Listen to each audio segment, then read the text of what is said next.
Chicken kiri nti omwana yayogedde kituufu. Oli mu apartment ya Sugar Mami. Chicken soko vayo tubulira omulimu gw'okola gojjamu ssente ogukuyimirizaawo sasula apartment eyo gy'olimu. Muleke olowoozesa abantu nti mwe muli mu mbeera nnungi mbwe era mwatuuka.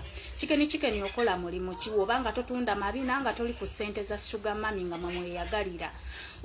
Bakubulira ku ddaano ku media kola zilive nga weeyambuza bantu mbu mabina show ye kusasula ssente ezooteeka mu apartment gy'osasisa apartment.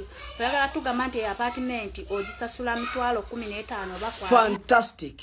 Kakati abantu b'emukono omanye n'omwana yabuuzizza nkola ddi kati bwe nti bwe nkola abaana b'emukono oluguudo lw'emukono lwenna tuinako estate ya eka 3 emayanga kumpi na kibuga tovuga distance y'amaanyi okutuuka ewali estate yaffe ya Kitibwa Sites.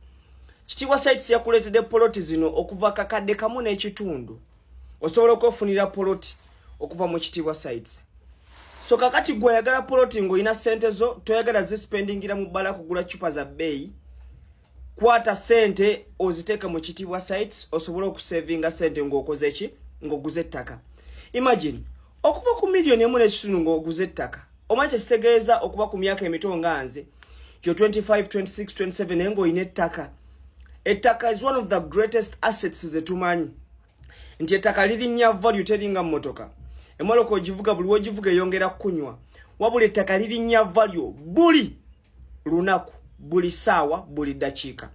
So tewetya if you have 1.5M Kitibwa Sites amataka wegali mayanga abana b'emukono this is the time you have to use nga tukyaliwo. You understand my point?